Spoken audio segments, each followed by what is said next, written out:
안녕하세요. 오후의 책방입니다. 오늘 소개할 책은 프레임의 힘입니다. 프레임이라는 단어가 다소 부정적인 어감이 있죠. 넌 프레임에 갇혔다. 그건 좌파 프레임이다. 극우 프레임이다. 처럼요. 조작된 정보, 거짓 뉴스, 편향된 뉴스에 계속 노출되면서 사건의 진실을 제대로 판단하지 못하는 것, 좀 더 나은 선택을 하지 못하는 것, 그러니까 외눈박이 물고기 같은 어감을 줍니다.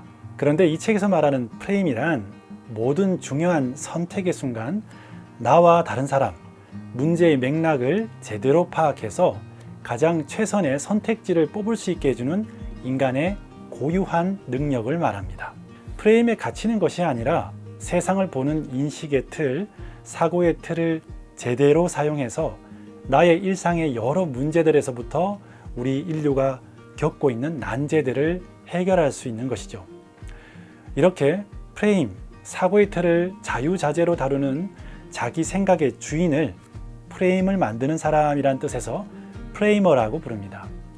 이 책을 한 문장으로 표현하면 프레이머가 되라 입니다. 오리지널스의 저자 애덤 그랜트는 격동의 시대, 우리에게 진짜 필요한 도움을 주는 책이다. 이 날카로운 책은 지금 당신이 끼고 있는 렌즈를 인지하고 세상의 변화에 따라 어떻게 렌즈를 바꿀 수 있는지 알려준다고 했습니다. 이 평가가 이 책의 완벽한 요약입니다. 세상엔 나와 똑같은 생각을 하는 사람이 거의 없죠. 다양한 프레임을 파악하고 문제를 해결할 방법을 상상하고 그것이 현실이 가능하도록 가장 적절한 프레임을 찾거나 때로는 완전히 새로운 프레임을 찾는 법을 알려줍니다. 그러고 보니까요, 우리 일상에서 너무나 자연스럽게 프레임적인 사고를 하고 있거든요. 때로는 프레이머가 되지 못해서 문제를 해결하지 못하는 경우도 있고요. 범위를 확대하면 정치의 문제가 있습니다. 모두가 상식적이고 이성적인 판단을 한다면 전쟁이 날 리가 없죠. 그러지 못하는 것이 현실입니다. 늘 엉뚱한 시작이 있죠. 러시아와 우크라이나, 그 다음 전쟁은 어딜까요? 전문가들의 예상은 역시나 대만을 두고 벌어지는 미국과 중국의 대결입니다. 이를 틈타서 일본은 재무장을 노리고 있고요. 북한의 핵, 미사일 문제가 한 자리를 차지하고 있습니다. 군사 외교 전문가들이 3차 대전의 무대를 동북아시아로 예상하는 이유, 지정학적인 위치 때문이라도 대한민국이 전쟁의 중심 부대가 될 수밖에 없는 이유가 이 때문입니다. 코로나19를 끝으로 전염병은 막을 내릴까요? 코로나19의 시작점을 비교해 본다면 지금 우리는 크게 달라진 점이 없습니다. 새로운 변종 바이러스가 올 가능성은 늘 도사리고 있습니다. 환경 기후변화, 자원, 생태계 파괴, 빈부격차. 세상이 점점 좋아지고 있다고 말하는 사람들은 세상을 한쪽 눈으로만 보는 건가요? 이런 중에 우리나라는 대통령 집무실을 옮기는 문제로 소란스럽습니다. 이 책의 서두에는 바로 이 점을 꼭 집어서 시작합니다. 인류는 우리 존재를 위협하는 전례 없는 도전에 직면해 있다. 앞으로 펼쳐질 미래 사회에서 우리가 살아남기 위해 가장 필요한 기술은 두 가지 반대되는 의견을 놓고 하나의 결론을 내리는 것이다. 당신은 어떤 프레임으로 세상을 바라보고 어떤 결정을 내릴 것인가 라고 시작합니다. 같은 데이터를 가지고도 서로 다른 주장, 반대로 해석하는 경우를 많이 봅니다. 각자가 가진 프레임에 따라 보고 싶은 대로 보고 이해하고 싶은 대로 보는 거죠. 프레임의 힘을 읽으면서 내내 정치에 관련된 이 모든 사람들이 이 책을 필독서로 읽어보았으면 하는 바람이었습니다. 이 책의 저자는 세 분이에요. 케네스 쿠키어는 저명한 저널리스트고 빅토어 마이어 쇤버그는 빅데이터 분야의 세계적 권위자입니다. 그리고 프랑시스트 베리쿠트는 경영학에서 의사결정에 관한 연구를 하는 분이에요. 사건의 분석, 판단, 의사결정에 관한 책이겠구나 하고 생각할 수 있겠죠. 그런데 엄밀히 보면 다르게 분류할 수 있습니다. 이 책의 번역자가 김경일, 김태훈 선생님이신데요. 이 두 분은 우리나라의 인지과학, 인지심리, 메타인지의 권위자이십니다.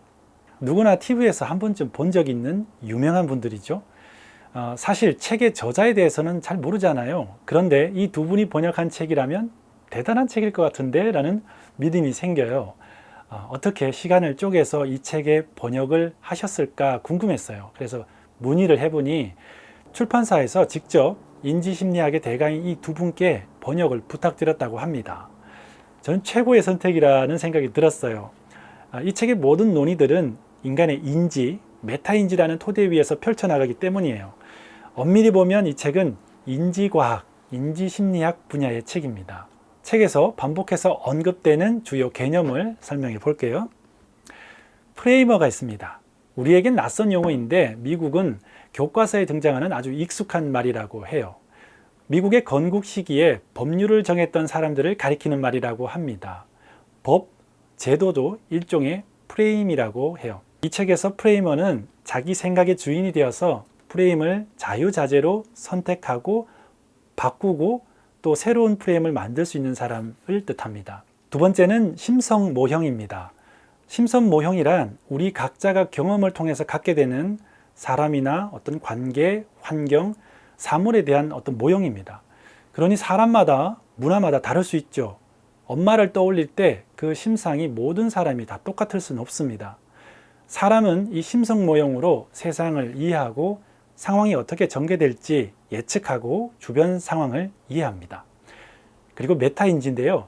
이 책에서 직접적으로 메타인지라는 용어를 쓰고 있지는 않아요. 하지만 프레임을 인식하고 재구성하는 모든 과정은 메타인지가 전제된 것입니다.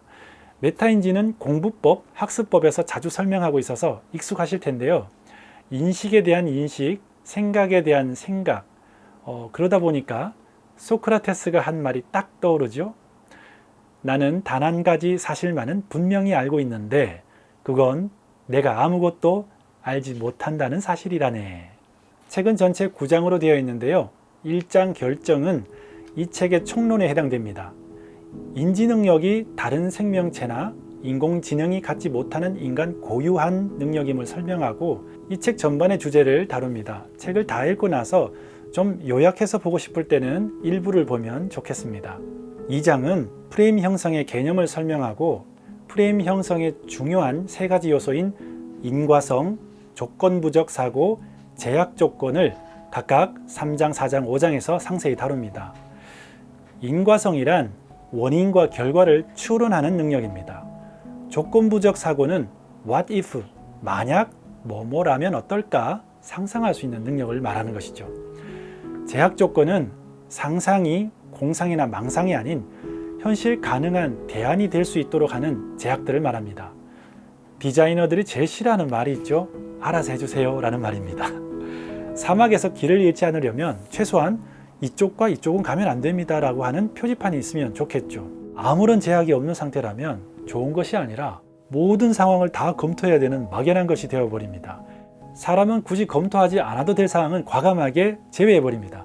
하지만 인공지능은 이런 인지 기능이 없기 때문에 모든 것을 다 계산하고 다 검토해야 되죠. 프레임을 바꿔야 할 때도 있습니다. 6장 프레임의 재구성은 나의 프레임을 면밀히 관찰하고 파악한 다음에 상황에 더 잘 맞는 프레임을 찾아내는 방법을 다룹니다. 레퍼토리가 다양한 한 연주자를 생각해 보세요. 다양한 장르의 음악을 알고 악기를 다룰 수 있다면 누군가 갑작스러운 부탁이나 달라진 분위기에 따라서도 멋진 연주를 할 수 있겠죠. 때로는 세상에 없는 창의적인 연주를 할 수도 있을 겁니다. 7장 학습은 이와 똑같은 원리로 더 나은 프레이머가 되는 방법을 알려줍니다. 세상을 보고 해석하는 다양한 관점을 내가 제대로 알고 있다면 필요한 상황에 따라서 가장 적합한 프레임을 빨리 찾을 수도 있고 기존의 선택지에는 답을 찾을 수 없을 때 새로운 프레임을 만들 수도 있을 겁니다. 8장 다원주의는 현재 우리에게 가장 필요한 지혜입니다. 개인을 넘어 국가, 문명, 공동체에는 어떤 프레임을 형성하는가가 너무나 중요합니다. 우리가 서로 다르다는 것을 알고 인정해야겠죠. 저자는 다양한 프레임의 존재를 부정하는 이런 폭력적인 프레임은 절대로 용납해서는 안 된다고 강조합니다. 인종차별, 성차별, 증오와 혐오는 사회 공동체에 깊은 상처와 반목을 남깁니다. 정치인들은 선거철만 되면 이런 유혹에 빠지기 쉽죠. 하지만 선거가 끝난 이후에 남겨진 상처는 누구의 몫일까요? 그럼에도 불구하고 잘 안 되죠. 낯선 것은 불편하고 결국 또 익숙한 프레임으로 가버립니다. 상대방 말도 들어봐야 한다는 걸 알지만 참 듣기가 싫죠. 구장은 프레임 형성 과정에 적절한 경계가 필요하다는 말을 합니다. 극단적인 테러리스트를 예를 들고 있는데요. 잘못된 프레임에서 빠져나오지 못하는 확고한 믿음은 더 큰 위험이 있다는 것이죠. 프레임을 제대로 형성하려면 유연한 사고가 필요하다고 지적합니다. 이 책은 끝으로 갈수록 펜 끝의 힘이 더 강하게 느껴집니다. 프레임의 힘은 우리의 일상에서 인지 능력을 확장하는 방법을 알려주는 데서 그치지 않습니다. 메타인지를 이야기할 때 늘 따라오는 공부 잘하는 방법, 이런 이야기를 하는 것이 아니고요. 저자는 더 이상 과거의 방법으로는 해결할 수 없는 임계점에 이르렀다고 말합니다. 지구적 차원의 이 문제를 해결하지 않으면 인류는 사라질 위험에 처해 있음을 강조하고 있습니다. 유발 하랄이나 많은 석학들이 초국가적인 협력이 답이라고 말을 하지만 그것만으로는 해결할 수 없다고 지적하고 있어요. 새로운 프레임의 재구성이 필요하다고 말합니다. 인류에게 닥친 가장 큰 어려운 도전은 이미 지나간 것이 아니라 앞으로 다가올 것이다.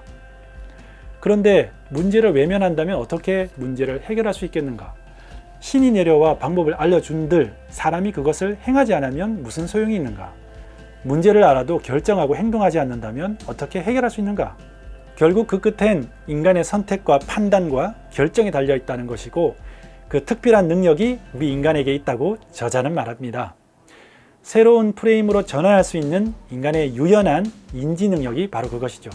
철학은 모든 사태를 미리 보는 능력, 사태 후에 되돌아보는 능력 양면을 길러준다. 그리고 알을 통해 이 우주를 이해한다. 그리고 바르게 행동한다. 도올 김용옥 선생님의 말입니다. 프레임의 힘이 전하는 지혜는 그러고 보니까 아주 오래된 지혜네요. 지금 변해야 할 것은 제도도 기술도 아니라고 합니다. 진짜 변해야 할 것은 바로 우리 자신, 사람이라고 해요. 그러면 우리의 생각하는 방법부터 바꿔야 되겠죠. 위기와 기회의 시대, 사고의 틀을 바꿔 문제의 본질을 꿰뚫는 프레임의 힘, 일독을 권해드립니다. 안경을 제대로 닦지 않으면 세상은 지저분하게 보이겠죠? 안경을 닦자. 생각을 바꾸자.